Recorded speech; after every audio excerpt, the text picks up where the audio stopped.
இனி நாமத்தில் என்னுடைய வாழ்த்துக்களை உங்களுக்கு தெரிவித்துக் கொள்கிறேன். இன்றைய தினம் நாம் சங்கீதம் 57 தியானிக்க போகிறோம். சங்கீதம் 57 தாவீது எழுதின சங்கீதம். சவுல் ராஜா தாவீதை கொலை செய்ய துரத்தி கொண்டு போகும் நேரத்தில் தான் தாவீது என்கேதி மலையில் தப்பித்துக் கொள்ள அங்கே ஒளிந்து இருக்கும் போதுதான் இந்த சங்கீதம் எழுதப்பட்டது.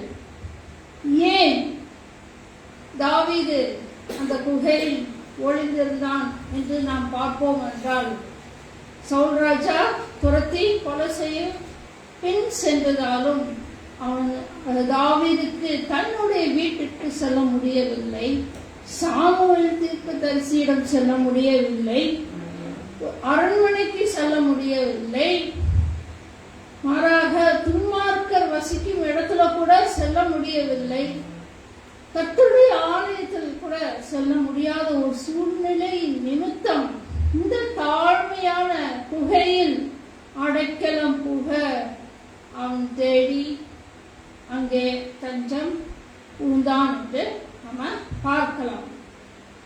குகை எதை குறிக்கிறது என்று நாம் பார்த்தோம் என்றால், ஆவிக்குரிய சரணாலயமாகவும் நம்பிக்கை கொடுக்கும் இடமாகவும் பாதுகாப்பு கொடுக்கும் இடமாகவும் தோய்ந்த ஆத்துமாக்கு தப்பி செல்லும் வழியாகவும் குறிக்கிறது.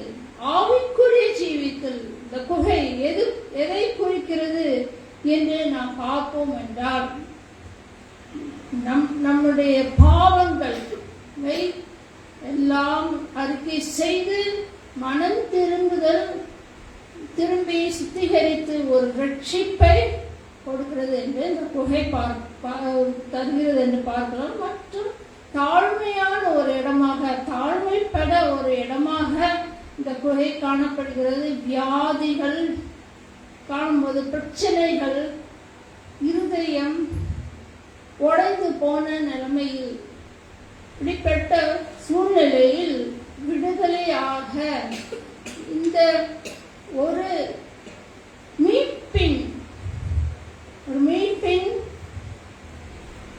ராஜ்யமாக இந்த குகை காணப்படுகிறது. ஆமென். வாசிக்கலாம். ஏசாயா 48:10.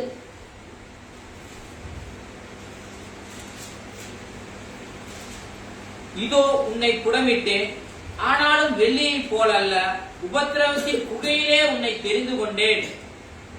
என்னுடைய வாழ்க்கையில கர்த்தர் என்னை உபத்திரவத்தின் குகையில தான் தெரிந்து கொண்டார். சாதாரணமான உபத்திரம் அல்ல, வெள்ளியை போல உபத்திரம் அல்ல. It was not like bed of roses but a path of thorns. அதாவது பஞ்சுமத்தேல் உபத்திரம் அல்ல, முட்களின் வழியில தான் என்னை அவர் உபத்திரவத்தில் என்னை தெரிந்து கொண்டேனே ரட்சித்தார். உபத்திரம் பார்த்தீங்கன்னா ரொம்ப பயங்கரமான உபத்திரவம். எனக்கு பிடிக்காத ஒரு காரியம்தான் அந்த உபத்திரவமாய் மாறினது. எனக்கு ஹாஸ்பிட்டல் பிடிக்காது, டாக்டரை பார்க்க பிடிக்காது, ஊசி போடுறது பிடிக்காது. நான் அதுக்கு எதற்காக நான் பயங்கணும், எதையும் நான் வேண்டாம் என்று என் வாழ்க்கையில் நினைத்தனும், அதுதான் எனக்கு உபத்திரவமாக மாறினது. அந்த உபத்திரத்தில் போகும்போது இந்த உபத்திரவின் குகை எனக்கு ஹாஸ்பிட்டலாக தான் இருந்துச்சு. அந்த குகையில தான் நான் ஆண்டவர் என்னை தெரிந்து கொண்டு ரட்சித்தார். அந்த குகையில ஹாஸ்பிட்டல் பார்த்தீங்கன்னா எவ்வளோ இன்ஜெக்ஷன் போட்டாங்கன்னு எனக்கு தெரியாது. அவ்வளோ வென்ஃப்ளோன், கையில் வென்ஃப்ளோன், ஐவி எல்லாம் போட்டுகிட்டே இருந்தாங்க. ஆனால் ஒரு காலத்தில் போட என் கையில் உள்ள வெயின்ஸ் எல்லாம் என்னாச்சு, பஞ்சர் ஆச்சு. மறுபடியும் போட்டால் பல்ஜாவும் போடுறதுக்கு இடமே இல்லை. அப்படிப்பட்ட ஒரு சூழ்நிலை தான். எவ்வளவு போட்டாங்கன்னு கூட எண்ண முடியாது. ஆஃப்டர் த கிட்னி டிரான்ஸ்பிளான்டேஷன்ல கூட அவங்களால தேடி கண்டுபிடிக்க முடியாது. மீன்ஸ் அவ்வளோ டைரக்டாக தான் போடுவாங்க வென்ட்ரோன்லாம். அவ்வளவு பஞ்சர் ஆயிடுச்சு. மெயின்ஸ் கிடைக்கிறது ரொம்ப கஷ்டம், கிடைச்சாலும் போடுறது ரொம்ப கஷ்டம். அதனால அப்படி பஞ்சர் ஆகி அந்த உபத்திரவத்துல புரோட்டீன், குளுக்கோஸ் எல்லாம் ஏற்றினாங்க. ஏற்றி அந்த சமயத்துல தான் நான் மரித்து போனேன். என்னுடைய தகப்பன் கையிலே மறித்து போன போதிலும் தேவன் என்னை தெரிந்து நான் ரட்சிக்கப்பட வேண்டும் என்று சொல்லி மறுபடி ஜீவனை கொடுத்தார். அது மட்டும் இல்லை, இப்படி உபத்திரவத்துல போயிட்டு இருக்கும் போது கீமோதெரபி போயிட்டு இருக்கு. 10வது முடிஞ்சது. 10வது முடிஞ்ச பிறகு என்ன ஆகுது, என் தலை டேர்ன் ஆயிடுச்சு. கண்ணு பார்வை ஒரு பக்கம் மூணாதான் இன்னொன்று பார்க்க முடியும். வாமிட்டிங் ஜாஸ்தி, தலையில டியூமர்னு சொல்லிட்டாங்க. பார்த்தீங்கன்னா உபத்திரவத்தின் மேல் உபத்திரவம் இல்லையா? ஒரு உபத்திரவம் இல்ல, கண்டினியூஸ் உபத்திரவத்தின் மேல் உபத்திரவம் தான் வந்துட்டு இருந்துச்சு. அந்த நிலையில தான் தேவன் என்னை தெரிந்தெடுத்தார். அந்த நிலைமையில தான், அந்த ஹாஸ்பிட்டல்ல தான் என்னை ரட்சித்தார். உபத்திரவத்துல கூட என்ன ஆகுது, நம்ம தேவன் என் கூட தான் இருந்தாரு. ஆனாலும் உபத்திரவம் பயங்கரமான உபத்திரவம் இல்லையா? இந்த உபத்திரவின் குகையில வச்சுட்டாரு. மாதிரி தான் உங்களையும் ஒரு சிலவங்களை அப்படி வார்த்தையினால ரட்சிப்பாரு. ஆனா உபத்திரவத்தின் குகையில ரட்சிக்கப்படுறவங்க தான் என்ன செய்வாங்க, உறுதியா நினைச்சு நிற்க முடியாது. நான் தான் தாவீது அந்த குகைக்குள்ளாக உபத்திரவம் பட்டான். என்ன சவுலு கொலை செய்வானோ, கொலை செய்வான் வரானோ அப்படின்னு சொல்லி அந்த உபத்திரவத்தின் வேதனையில் தான் அவன் காணப்பட்டு அந்த குகையில் ஒளிந்திருந்ததாக நம்ம பார்க்கலாம். இந்த தாவீது அந்த உபத்திரவத்தின் நேரத்துல கூட தாவீது கர்த்தரிடத்திலிருந்து பெற்ற ரட்சிப்பை காத்து கொண்டான் என்று பார்க்கலாம். இன்றைக்கு நீங்கள் பெற்ற ரட்சிப்பை காத்து கொள்கிறீர்களா? காத்து கொண்டே இருக்கிறீர்களா? நீங்க பெற்ற ஆதி அன்பை காத்து கொண்டே இருக்கிறீர்களா? ஆமென், அல்லேலூயா. காத்து கொள்ள வேண்டியது மிகவும் அவசியமாக இருக்கிறது. எனக்கு தெரிந்த ஒரு சகோதரி ரட்சிப்பை பெற்றார்கள். உண்மையான ரட்சிப்பை தான் பெற்றார்கள். ரட்சிப்பை பெற்ற உடனே அவங்களுக்கு ஒரு கவலை. என்ன கவலைன்னா, என்னுடைய தாயாரும் தாக்கணும் ரட்சிக்கப்படுறியேன்னு சொல்லி அவ்வளோ பாரம் அவங்களுக்கு இருந்துச்சு. ஆனா நாள் போக போக அவங்க அந்த ரட்சிப்பை புதுப்பிக்க ஆததால் என்னாச்சு, ரட்சிப்புனால வேற என்ன சொல்றது, வேற அந்நிய போதகத்துக்கு இழுப்புண்டு போய்விட்டார்கள். பெற்ற ரட்சிப்பில் நிலைத்திரா இருந்தனால அந்நிய போதகத்தில் இழுப்புண்டு போனார்கள். வாசிக்கலாம், எபிரேயர் 13:9.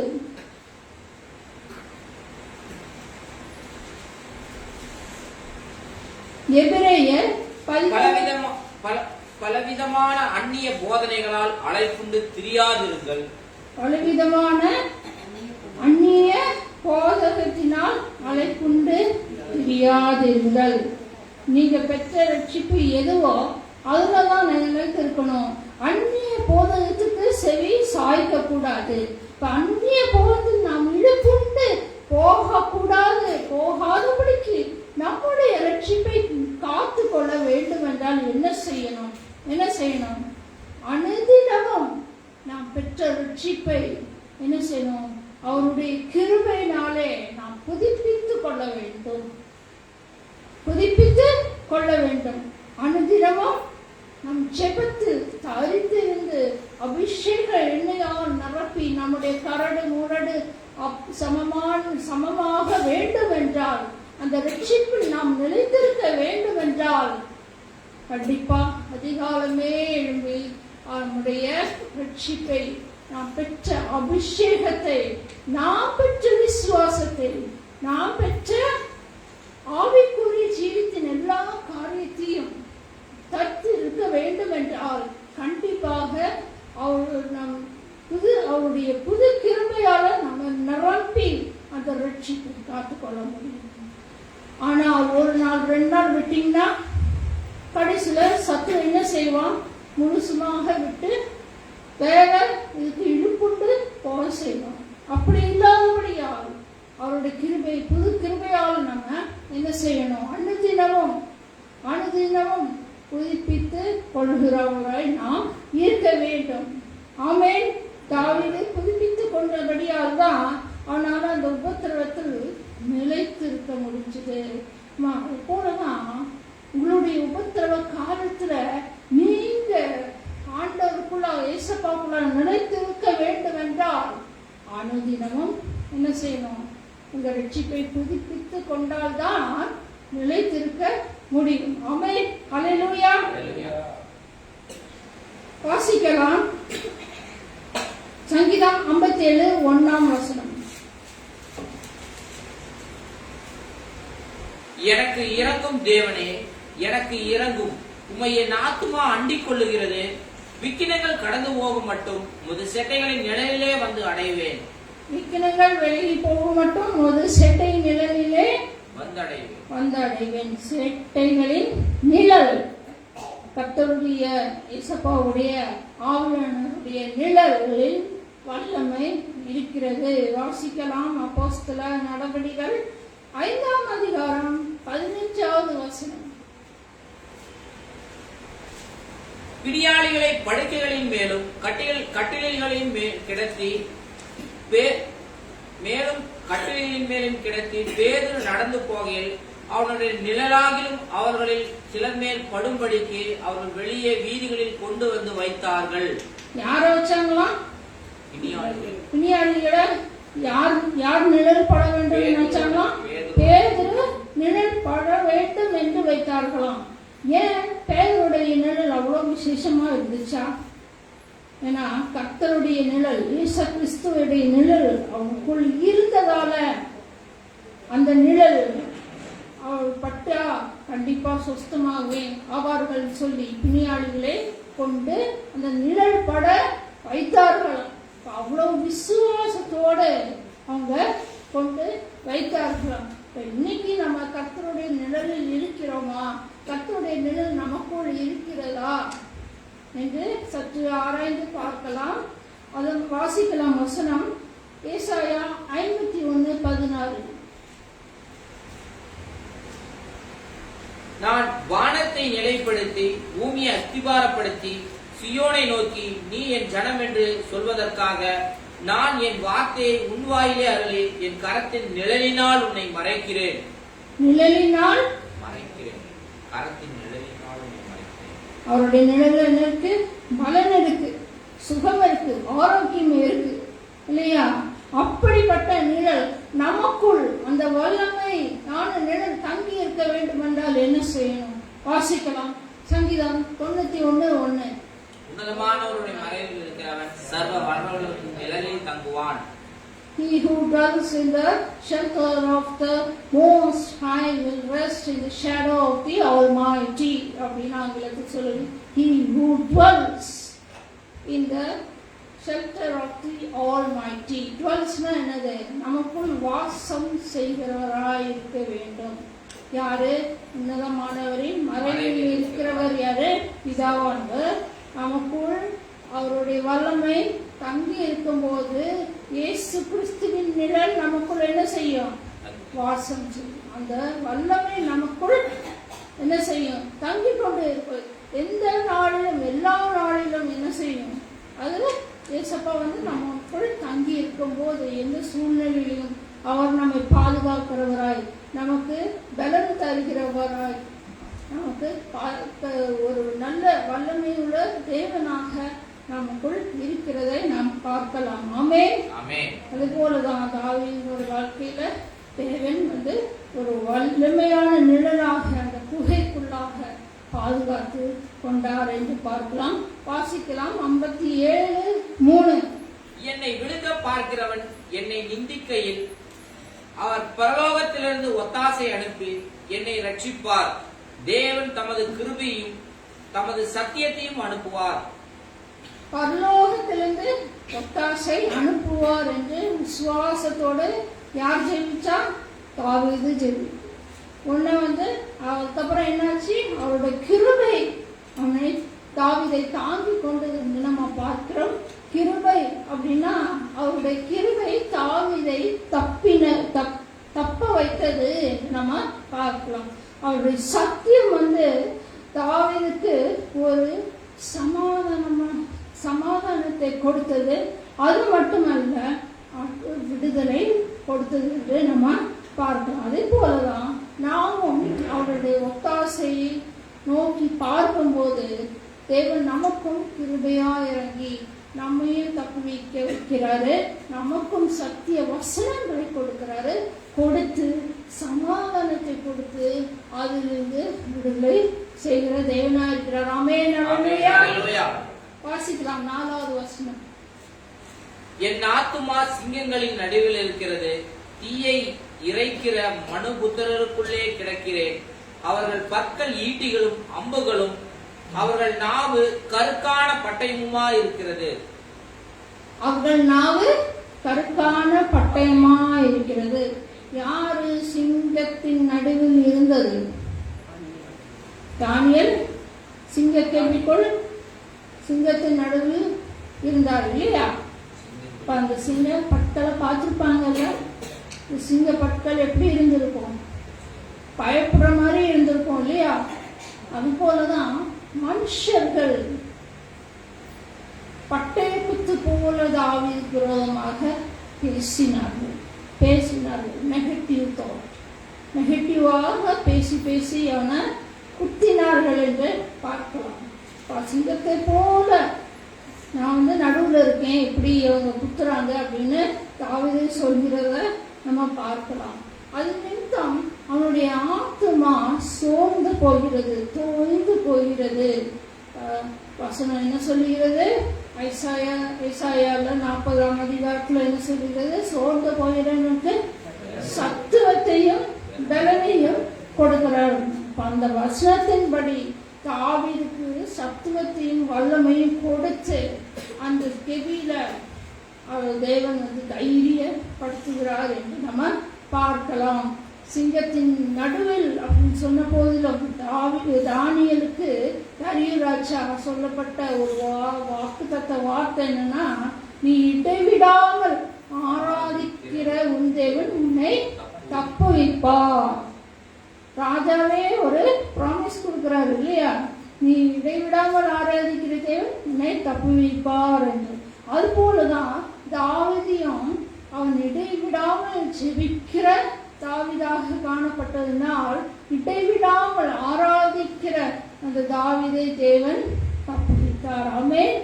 அதே போலதான் நாமும் இடைவிடாமல் ஆராதிக்கிறவர்களாய், நம்ம ஜெபிக்கிறவர்களாய், அனுதினமும் ஜெபிக்கிறவர்களாய், மற்றவர்களுக்காக, நமக்காக, சபைக்காக நாம் அதிகம் ஜெபிக்க வேண்டும். இடைவிடாமல் ஜெபிக்க வேண்டும். தாவீது 7 முறை ஒரு நாள் ஜெபித்ததாக நாம் பார்க்கிறோம். இன்னைக்கு நமக்கு ஆவியானவர் கொடுத்திருக்கிறாரு.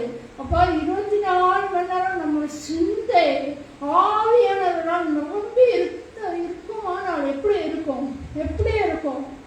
அவருடைய பிரசன்னத்தால் நிரம்பி, அவருடைய ஜெபத்தினாலும் ஆராதிப்பிலும் துதிப்பதிலும் நம்முடைய சிந்தை காணப்படும். அப்படிப்பட்ட சிந்தை நமக்கு இருக்கணும். நம்ம ஜெபிக்கணும், வாஞ்சிக்கணும். அப்படி வாஞ்சிக்கும் போதுதான் அப்படிப்பட்ட சிந்தையும் பலனையும் நமக்கு கொடுக்கணும். இது சும்மா இல்லை, கடைசி நாட்களில் இருக்கிறோம். அவன் இன்னைக்கும் வரலாம், நாளைக்கும் வரலாம், எப்போ வேணாலும் வரலாம், இந்த நிமிஷத்துலையும் கூட வரலாம். ஆனால் நம்முடைய சிந்தை அவர் மேலே எப்போதும் என் சிந்தையா இருங்கள்னு ஒரு வசனம் இருக்கு.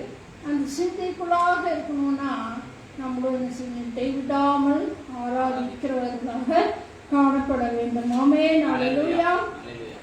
வாசிக்கலாம் 6வது வசனம்.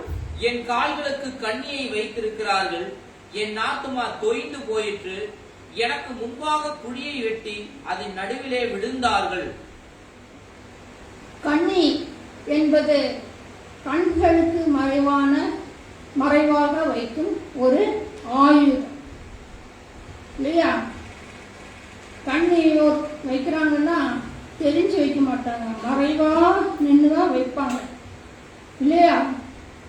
மாதிரிதான்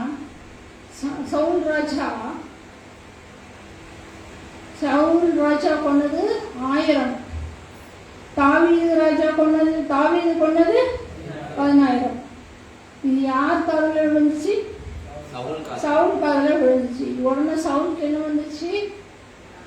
பொறாமை ஏற்பட்டுச்சு. என்ன பொறாமைன்னா, இவன் என்னோட மிஞ்சிருவானா, ஏன் ராஜ்ய செலுத்தியும் இவன் எடுத்து இவன் ராஜாவா மாறிடுவானா அப்படின்னு சொல்லி அவனுக்கு ஒரு பொறாமை ஏற்பட்டுச்சு. அந்த நாள் முதல் தாவீது ஒரு காய்மரமாக தான் அவன் பார்த்தான் என்று வசனம் சொல்லுகிறது. இப்போ பொறாமையினால என்னாச்சு? சவுல் ராஜா தாவீதை துரத்த ஆரம்பிச்சனால தான் தாவீதுக்கு உபத்திரவம் அதிகமாக வந்தது. என்னுடைய வாழ்க்கையில கூட சத்ருவானவன் மரண கண்ணியை வச்சான். மரண கண்ணி என்னை துரத்தி கொண்டே வந்தது. அநேக மரணங்கள் துரத்தி கொண்டே வந்தது. ஆனா இயேசுப்பாவுடைய ஜீவன் எனக்கு ஒரு இருந்தனால இன்று வரைக்கும் அவர் என்னை காத்து வந்தார். சத்ருவானவன் எப்படியாவது மரணத்தை கொண்டு வந்து அவன் பக்கம் இருக்கணும்னு நினைக்கிறான். எப்படியாவது சவுல் ராஜான்னு நினைக்கிறேன், எப்படியாவது இவனை கொண்டு இவனை ராஜாவாக்க கூடாதுன்னு நினைக்கிறேன். ஆண்டவருடைய திட்டம் தாவீதை ராஜாவாக மாற்ற வேண்டும் என்று அவருடைய திட்டத்தை யாராலும் முறிக்க முடிஞ்சுதா? அது மாதிரி நான் ஜீவனோடு இருக்க வேண்டும், அவருடைய நாம மகிமைக்காக வாழ வேண்டும், சாட்சியாய் ஜீவிக்க வேண்டும் என்று சொல்லி இருக்கும்போது சத்ரு போட்ட திட்டம் வாய்க்காதே போச்சு. அது மாதிரிதான் உங்களுடைய வாழ்க்கையிலும் மறைவான கண்ணிகள் வரலாம். ஆனால் நீங்கள் கர்த்தருக்குள் இருப்பீர்கள் என்றால், இயேசுவுக்குள்ளே இருப்பீர்கள் என்றால் அந்த திட்டம் வாய்க்காதே போகும். எத்தனை பேர் நம்புறீங்க? ஆமென், ஹல்லேலூயா. இந்த திட்டத்தை ஆண்டவர் என்ன உங்க வாழ்க்கையில திட்டத்தை வைத்திருக்கிறாரோ கண்டிப்பா அதை நிறைவேற்றுவார். அதுக்கான தடை செய்கிற எல்லா சத்துருவும் எல்லாம் என்ன செய்வாரு? நீக்கி போட்டு கண்டிப்பா அவர் செய்கிற தேவனா இருக்கிறாரு. 2வது கண்ணி பார்க்கலாமா? ஐஸ்வர்யம் ஒரு கண்ணி தான். வாசிக்கலாம். 1 தீமோத்தேயு 6ஆம் அதிகாரம் 10-9 வசனங்கள். ஐஸ்வர்யவான்களாக விரும்புகிறவர்கள் சோதனையிலும் கண்ணியிலும் மனுஷரை கேட்டிலும் அழிவிலும் அமிழ்த்துகிற மதிகேடும் சேதமுமான பலவித இச்சைகளிலாலும் விழுகிறார்கள்.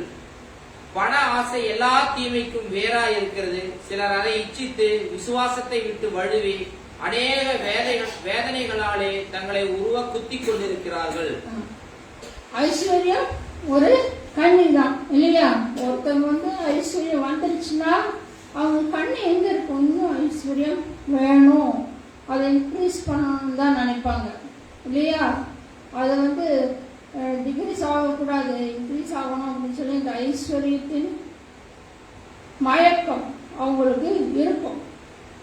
அந்த ஐஸ்வர்யம் நமக்கு அந்த கண்ணியாக இருக்கும்போது பரலோக ராஜ்யம் போக முடியுமா? போக முடியாது. இப்போ அன்றன்றைக்கு உள்ள ஆகாரத்தை எங்களுக்கு தாரும் என்று இயேசப்பா அழகா மத்தேயு 6ஆம் அதிகாரத்துல ஜெபத்துல சொல்லியிருக்கிறாரு இல்லையா? ஸோ நம்ம திருப்தியா இருக்க பழகிக்கொள்ள வேண்டும். எதை கொடுத்தாலும் எவ்வளவு இருந்தாலும் அதில் நம்ம திருப்தியா இருக்கும்போது தான் அடுத்த ஸ்டெப்பு இயேசப்பா ஆசீர்வதிக்கிறவராக இருக்கிறார். ஆமென். திருப்தி இல்லாம போகணும்னு வைங்க. ஏன் திருப்தி இல்லைன்னா என்னது? நான் இயேசப்பா கொடுக்கறதுல திருப்தி இல்லைன்னா அது கண்ணியா தான் இருக்கும் இல்லையா? திருப்தியா இருக்கணும். We should be content in everything இல்லையா? not only in the money but in everything இல்லையா?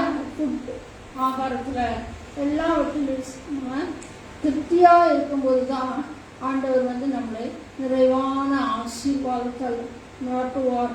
தாவீது குகையில் இருக்கும்போது என்ன சாப்பிட்டாங்க என்ன பண்ணாங்கன்னு தெரியாது. ஆனாலும் கர்த்தருக்குள் இருந்தபடியா தாவீதால திருப்தியாக இருக்க முடிஞ்சது. ஆமென், ஹல்லேலூயா. அடுத்த ஒரு கண்ணி பாவம் இல்லையா? பாவம் வந்து என்னது? நமக்கு மறைவாக சில சமயத்தில் ரட்சிக்கப்பட்டவங்களுக்குள்ள சில சமயம் சத்ரு பாவ கண்ணிகளை கொண்டு வருவான். ஆனால் ஆவியானவர் நமக்குள்ள இருக்கும்போது ஆண்டவர் உணர்த்துவார். உணர்த்தினவுடன் அதை விட்டு என்ன செய்யணும்? விலகி போகணும். விலகி போனாதான் கண்ணி தெரித்தது நாம் தப்பித்துக் கொண்டோம் இல்லையா? கண்ணி தெரிக்கணும்னா நாம் மறுபடியும் ஆண்டவர் இந்த நமக்கு வைச்ச கண்ணியை ஆண்டவர் உணர்த்தும் போது உடனே விட்டு இது எனக்கு வேண்டாம், இது எனக்கு வேண்டவே வேண்டாம்னு சொல்லி ஆண்டவர் பாதத்தில் நம்ம விழணும். விழுந்தாதான் வேண்டாம் ஏசப்பா எனக்கு இது வேண்டாம், வேண்டவே வேண்டாம்னு சொல்லும் போது அந்த கண்ணி தெரித்து நாம் தப்ப முடியும். நம்முடைய ஆத்மா, நம்முடைய சரீரம் ஒவ்வொன்றும் தப்பித்து கொள்ள முடிகிறது. ஆமென். அடுத்து பார்த்தீங்கன்னா சங்கீதம் 124 7 8 வாசிக்கலாம். வேடனுடைய கண்ணிக்கு தப்பின குருவியை போல நம்முடைய ஆத்துமா தப்பிற்று. கண்ணி தெரிந்தது நாம் தப்பினோம். கண்ணி தெரிந்தது நாம் தப்பினோம். வேடனுடைய கண்ணிக்கு இல்லையா? யாரு வேடனுடைய கண்ணியில் மாட்டினா அப்படின்னு பார்த்தோம்னா யோசேப்பு என்ன செய்யறான்? போத்திபார் மனைவி எஜமாட்டி அம்மாட்ட என்ன செஞ்சான்? மாட்ட போனான் இல்லையா? எஜமாட்டி அம்மா வந்து யோசேப்பு வேலை செய்யற இடத்துல அடிக்கடி வந்து அவனை பார்ப்பானாம். பார்த்து எப்படா அவனை இழுத்து கொள்ளலாம், அவன் வருஷம் விபச்சாரம் செய்யறதுக்கு இழுத்து கொள்ளலாம் அப்படின்னு சொல்லி அவ பார்த்துட்டு இருந்தா. இப்போ ஒரு நாள் வந்து போத்திபார் வந்து சொன்னான், யோசேப்பிட்ட சொன்னாப்லையாம், இந்த மாதிரி எஜமாட்டிக்கு கொஞ்சம் வாசனை பொருட்கள்லாம் வாங்கணும் அப்படின்னு சொல்லி. சரி நான் வாங்கி நானே எஜமாட்டிகிட்ட கொடுக்குறேன் அப்படின்னு சொல்லி யோசேப்பு போய் அந்த வாசனை பொருட்கள் எல்லாம் வாங்கி எஜமாட்டிகிட்ட அம்மாட்ட போய் கொடுக்குற நேரம் அது யாருமே இல்லை, எஜமாட்டி அம்மா மட்டும்தான் இருந்து. ஒன்று இவளுக்கு ரொம்ப சந்தோஷம். என்ன இன்னைக்கு நம்ம நினைச்சது நடக்க போகுது, இன்னைக்கு யோசேப்பு எனக்காக போறான் அப்படின்னு சொல்லி என்ன செய்யறான்? அவனை பிடிக்கிறான், விபச்சாரத்துக்காக அவளை இழுக்கிறான், அந்த கண்ணியில மாட்ட வைக்கிறான். அதனால யோசேப்பு என்ன செஞ்ச? இது தவறு, இது நீங்க வந்து போத்திபார்கிட்ட தான் இருக்கணும், நான் இல்லை அப்படின்னு சொல்லி அவங்க விட்டு விலகி போகும்போது மேல் அடைய அவன் பிடிச்சு இருக்கிறதை பார்த்தோம். அது நிமித்தம் அவனுக்கு அந்த கண்ணி கஷ்டம் வந்துதா இல்லையா? அவன் பாவம் செய்யல, தப்பு செய்யலாம், ஆனா அது நிமித்தம் அவனுக்கு கஷ்டம் வந்தது. ஆனால் அந்த 2 வருஷமும் அவன் ஆவியானவர் கூட தேவனோடு அவன் இருந்ததுனாலதான் அது நிமித்தம். அதுக்கப்புறம் ராஜாவே என்ன செஞ்சாரு? உயர்த்தி வச்சாரு.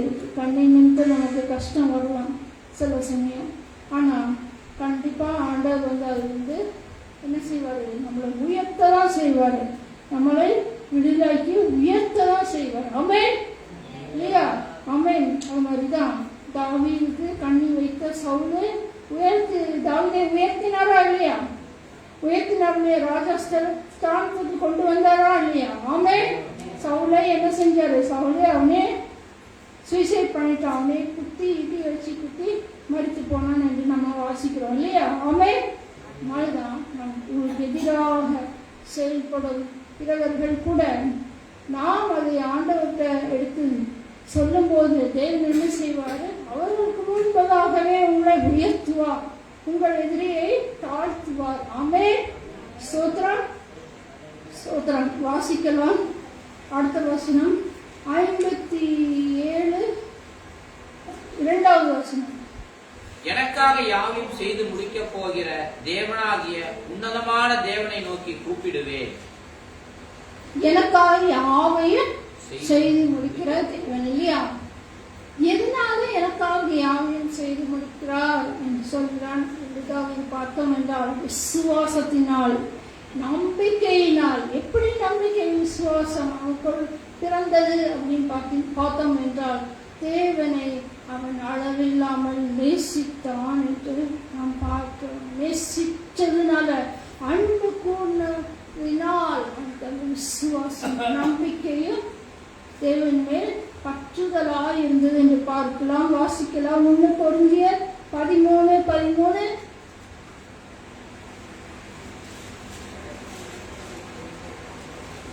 இப்பொழுது விசுவாசம், நம்பிக்கை, அன்பு இம்மூன்றும் நிலைத்திருக்கிறது.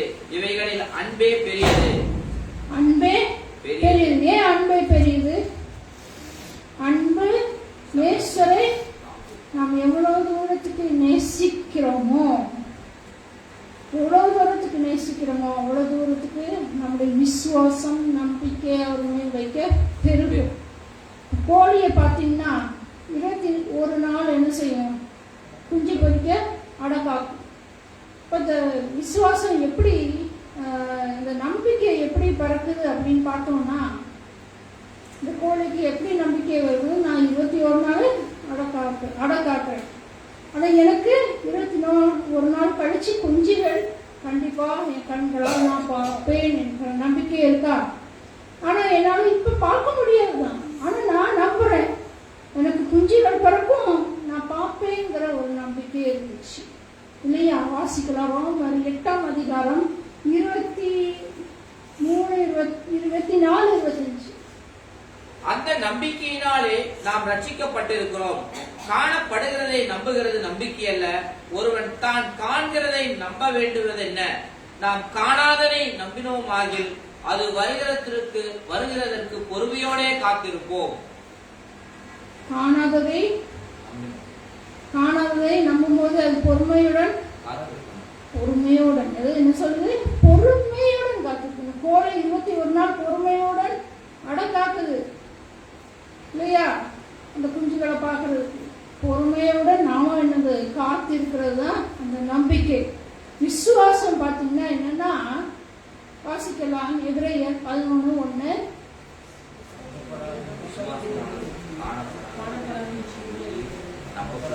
விசுவாசம் என்பது விசுவாசமானது நம்பப்படுகிறவைகளின் உறுதியும் காணப்படாதவர்களின் நிச்சயமுமாய் இருக்கிறது. விசுவாசம் என்னன்னா, அந்த நம்பிக்கையில நம்ம பொறுமையா இருக்கிறோம்ல, அந்த நம்பிக்கையில நம்ம உறுதியா இருக்கிறது விசுவாசம். கண்டிப்பா குஞ்சுகள் பறப்போம். அதுதான் உறுதியோட இருக்கும்போது தான் அந்த விசுவாசம் காணப்படுகிறது இல்லையா? அந்த விசுவாசமும் உறுதியும் இருக்கும்போது தான் எப்படி அந்த விசுவாசம் நமக்கு, நம்பிக்கை அதிகமாக நமக்கு வளரணும்னா தேவனை நேசிக்கணும். இயேசு கிறிஸ்துவை அதிகமாக நேசிக்கணும். மனுஷனை இல்லை, மணி அல்ல, இல்லாட்டா ஆட்களை இல்லை, இல்லை மற்ற காரியங்கள், உலக காரியங்களுக்கு அல்ல, தேவனை மட்டும் நம்ம அதிகமாக நேசிக்கும் போதுதான் அந்த விசுவாச நம்பிக்கை நம்முடைய வாழ்க்கையில அதிகமாய் வளரும். ஆமென். அல்லேலூயா. அதுதான் தாவீதுக்கு அதிகமாய் வளர்ந்தது, அந்த விசுவாசமும் இது வளர்ந்தது இல்லையா? நம்முடைய வாழ்க்கையிலும் வாசிக்கலாம். 5வது வசனம். தேவனே வானங்களுக்கு மேலாக உயர்ந்தருளும், உமது மகிமை பூமி அனைத்தின் மேலும் உயர்ந்திருப்பதாக. தேவனே தாவீது மகிமைப்படுத்துகிறத நம்ம பார்க்கணும் இல்லையா? எல்லா காரியத்திலும் நாம் என்ன செய்யணும்? தேவனை மகிமைப்படுத்துகிறவர்களாய் இருக்க வேண்டும். வசனம் 7. என் இருதயம் ஆயத்தமாய் இருக்கிறது தேவனே, என் இருதயம் ஆயத்தமாய் இருக்கிறது, நான் பாடி கீர்த்தனம் பண்ணுவேன். என் இருதயம் ஆயத்தமாய் இருக்கிறது, நான் பாடி கீர்த்தனம் பண்ணுவேன் என்று தாவீது சொல்கிறத பார்க்கிறோம். நம்முடைய இருதயம் ஆயத்தமாய் இருக்கிறதா? எதுக்கு ஆயத்தமா இருக்கணும்? ஆலயத்துக்கு வரும்போது நம்முடைய இருதயம் ஆயத்தப்படணும். ஒன்று சாட்டர்டே நைட்டாவது உட்காந்து ஆயத்தப்படணும், இல்லாட்டா சண்டே மார்னிங், ஏர்லி மார்னிங் சர்ச்சுக்கு வர்றதுக்கு முன்னாடியாவது நம்ம ஆயத்தப்படணும். எப்படி ஆயத்தப்படணும்? என்னுடைய இருதயம் பரிசுத்தமா இருக்கணும். ஏசப்பா நான் போறேன், என்னோட நீங்க பேசணும், நான் பாடல்கள் பாடுறேன், அந்த பாடல்கள் என்ன செய்யணும்? விசுவாசத்தோடு பாட பாடணும், என்னோட பேசணும். வர்ஷிப் பண்ணும்போது ஆழமாக வர்ஷிப் பண்ணி மேல் நோக்கி பரிசுத்தமாய் வர்ஷிப் பண்ணணும் அப்படின்னு சொல்லும்போது தான் பாடும்போது கூட தேவன் பேசுவோம். விசுவாசியே நீ பதறாதே அப்படி பாடும்போது பதறாதேன்னு சொல்லுவாரு. அப்போ அன்னைக்கு உங்களுக்கு விசுவாசம் குறைவா இருக்கும். சொன்னவங்க என்ன ஆகும், உங்களை தொடும் இல்லையா? அது மாதிரி வர்ஷிப்லேயும் அப்படிதான். வர்ஷிப் பண்ணும்போது நம்ம வர்ஷிப் பண்ணும்போது ஆழமாக வர்ஷிப் பண்ணும்போது சில காரியங்களை வெளிப்படுத்துவார், சில காரியங்களை பேசுவார். என்னோட அனுபவத்தில் தான் நான் சொல்றேன், பேசுவார். அது மாதிரி வார்த்தைகள் என்ன செய்யணும், இசப்பா இன்னைக்கு எனக்கு ஏற்ற வார்த்தைகளும் நீங்க கொடுக்கணும், எனக்கு ஏற்ற மன்னாவை தாங்க அப்படின்னு சொல்லி விசுவாசத்தோடு அந்த வார்த்தையை நீங்க கேட்பீர்கள் என்றால் உங்களுடைய வாழ்க்கைக்கு ஏற்ற அந்த வார்த்தைகள் தேவன் கொடுக்கிற தேவனா இருக்கிறார். ஆமென். இரண்டாவது எதுக்கு ஆயத்தப்படுத்தணும், நாமே ஆயத்தப்படணும். ஏற்கனவே நான் சொன்ன மாதிரி அனுதினமா அவருடைய கிருபையில் புதுப்பித்து ரட்சிக்கப்பட வேண்டும் சொன்னது மாதிரி அனுதினமும் நம்ம என்ன செய்யணும், அவர் பாகத்தில் அமர்ந்திருந்து நம்மளை என்ன செய்யணும், நம்முடைய இருதயத்தை ஆயத்தப்பட வேண்டும். சிந்தைகள் பரிசுத்தமாய் வாழணும், அவருடைய சித்தத்தின்படி வாழணும், பேசணும் அப்படின்னு சொல்லி ஆயத்தப்பட வேண்டும். இதுனா எனக்கு அதான் பெருமாள் சரியா பாடினாரு, என்ன சொல்ல வேண்டும் அப்படின்னா பாடினார் இல்லையா? அந்த 4 வரி ஸ்டான்ஸும் பார்த்தீங்கன்னா நமக்காக தான் அவரு அழகா பாடியிருக்காரு. அந்த பாட்டெல்லாம் பாடி வழி சித்தத்தின்படி நான் உடைய சித்தத்தின்படி வழி நடக்கணும், மாம்சத்தில் நான் வழி நடக்கக்கூடாது, உடைய ஆவியில் நடக்கணும், எனக்கு பலனை தாங்க, நான் என்னுடைய வார்த்தைகள் உடைய வார்த்தைகளா இருக்கணும், நான் வேண்டாத வார்த்தைகளை பேசக்கூடாது அப்படின்னு சொல்லி நம்மளே தாழ்த்தி ஜெபிக்கணும், ஆயத்தப்படணும். மிகவும் அவசியம். கடைசியாக நாம் எதுக்கு ஆயத்தப்படணும், பரலோக ராஜ்யத்துக்கு செல்ல நாம் ஆயத்தப்படுவர்களாய் இருக்க வேண்டும். வாசிக்கலாம் மத்தேயு சுவிசேஷம் 3:3.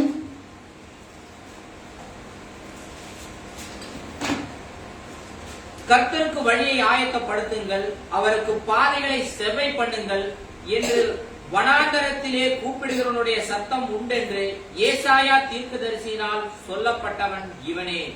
இன்னைக்கு கர்த்தருக்கு முன்பாக பரலோகம் செல்ல உங்களுடைய வழிகளை ஆயத்தப்படுத்த வேண்டும். எப்படி ஆயத்தப்படுத்துறது? முதலாவது தேவனுடைய ராஜ்யத்தையும் அவருடைய தேடுகிறவர்களாய் இருக்க வேண்டும். கிராஸ்ல நம்மளை நிறுத்தும் போது குறைவுள்ளவர்களாய் காணப்படக்கூடாது, நிறைவுள்ளவர்களாக காணப்படும்னா முதலாவது எல்லாவற்றையும் இயேசு கிறிஸ்துவை நாம் தேடுகிறவர்களாக இருக்க வேண்டும். ரெண்டாவது பார்த்தீங்கன்னா எல்லாவற்றையும் தேவனுடைய வார்த்தையின் வெளிச்சத்தில் செய்கிறவர்களாக இருக்க வேண்டும். அவருடைய வார்த்தையின் வெளிச்சத்துல தான் செய்யணும். மறைவில் போய் திருட என்ன செய்வான், மறைவில் தான் போய் திருடுவான். அது மாதிரி நம்ம மனசுலையோ நம்ம சிந்தையிலையோ மறைவா செய்யாதபடிக்கு ஆண்டவருடைய வெளிச்சத்துல தான் நம்ம எல்லாம் செய்ய வேண்டும் என்று சொல்லப்பட்டு இருக்கிறது. மூணாவது, இந்த பூமிக்குரிய காரியங்களை பற்றி கவலைப்படாதபடிக்கு மாறாக ஆவிக்குரிய காரியங்களை வாஞ்சிக்க வேண்டும். பூமிக்குரிய காரியங்கள், பொருட்கள், வீடு, வாகனத்துக்கு கவலைப்பட வேண்டாம். நம்ம ஆவிக்குரிய ஜீவித்தில் கவலைப்பட்டு நம்முடைய ஆத்மா வளரும் போது பூமிக்குரிய காரியங்கள் ஆண்டவர் ஆட்டோமேட்டிக்கா நமக்கு தருவார். மேலானவர்களை நாடுங்கள் என்று வசனம் சொல்லிருக்கு. மேலானவர்களை நாம் நாட வேண்டும். நாலாவது பார்த்தீங்கன்னா கிறிஸ்துவர்களாகிய நாம் நற்கிரியைக்கு ஆயத்தமாக கணத்திற்குரிய பாத்திரமா இருக்க வேண்டும். 2 தீமோத்தேயு 2:2 வாசிக்கலாம். 2 தீமோத்தேயு 2:2. அநேக சாட்சிகளுக்கு முன்பாக நீ என்னிடத்தில் கேட்டவைகளை மற்றவர்களுக்கு போதிக்கத்தக்க உண்மையுள்ள மனுஷர்களிடத்தில் ஒப்புவி. கிறிஸ்தவர்களாகிய நாம் ஒவ்வொருவரும் நற்கிரியைக்கு ஆயத்தப்பட கணத்திற்குரிய பாத்திரராய் நாம் இருக்க வேண்டும். சரியா? நம்ம கணத்திற்குரிய பாத்திரராய் மற்றவர் காண அவருடைய சித்தம் பரிசுத்தம் அப்பொழுது நமக்கு கொடுக்கப்பட்ட இலக்கை நோக்கி பரலோகம் சேர முடியும். நமக்கு கொடுக்கப்பட்ட இலக்கையில என்ன செய்யணும்? ஓடும்போது பரலோக ராஜ்யத்தை சேர முடியும். பவுல் அப்போஸ்தலன் தேவனுடைய இலக்கை நோக்கி தான் ஓடினார் இல்லையா? அதுபோலதான் நமக்கு கொடுக்கப்பட்ட பர்பஸ் பிளான் என்ன அறிந்து அந்த பிளான் படி அந்த பர்பஸ்ல நம்ம ஓடும்போது நம்முடைய இலக்கு கூட நம்மளுடைய கோல் கூட நம்ம என்ன செய்ய முடியும்? முடித்து பரலோக ராஜ்யத்துக்கு ஆயத்தப்பட முடியும். இப்படிப்பட்ட கிருபைகள் தேவன் உங்களுக்கு கொடுக்கும்படி ஜெபிக்கலாமா? ஆமென். God bless you.